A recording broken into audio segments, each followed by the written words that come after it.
Today we're going to look at Ephesians chapter 4 verses 25 to 32, and what we're going to see here is just really 5 very practical examples of what it means to be holy, to what it means to walk worthy, as Paul has encouraged us in the section before that.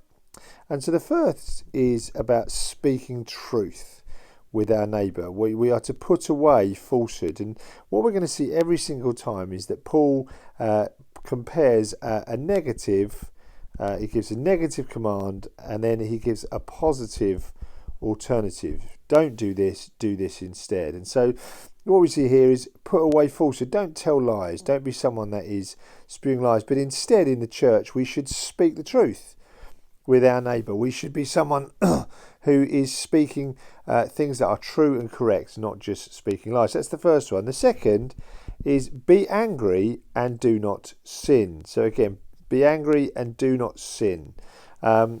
It's interesting really, we often, there's a lot of talk about anger in this world, but it's interesting how Paul says that anger is not always a bad thing. And here's a question for you.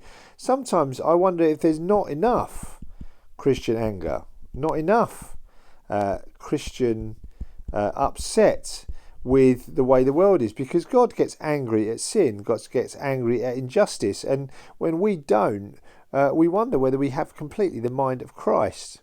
And Paul says here, don't let the sun go down on your anger and give no opportunity to the devil. Now, what he means is we need to hold short accounts.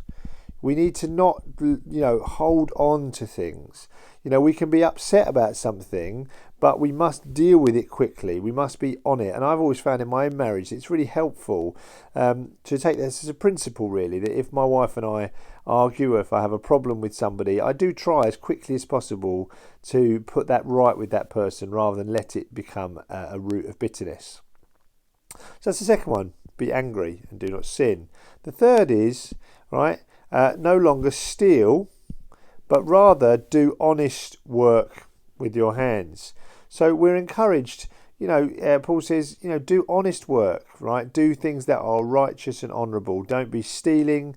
And stealing isn't just about taking, robbing a bank. It's about really that attitude. Are we being honest with our taxes? If we self-assess, are we being honest about the way we deal with the government? Are we being honest with our employer and looking to just steal from our employer, even if it's stealing lots of time from our employer when we should be working and we're not? This is a challenge. Let us do honest work. The fourth one is really about what comes out of your mouth, right? Let no corrupting talk come out of your mouth, but only such is good for building up. That's a great challenge to us, isn't it? Is to be saying things that are positive and building up people rather than are negative, because it's interesting that all of these things, maybe anger gives opportunity to the devil, but what grieves the Holy Spirit is corrupting talk, is when we're negative about others. It grieves the Holy Spirit. You can sense that God is wounded in his heart. God is hurt by when we talk negatively towards one another.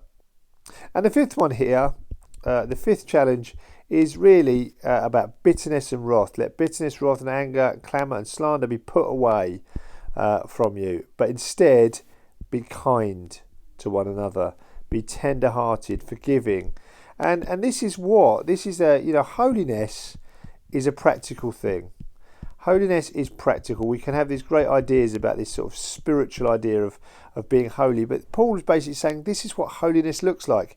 If the church is to be all that I've outlined in chapters 1 to 3, if the church is to fulfill the purposes of God, it must be holy. And this is what holiness looks like.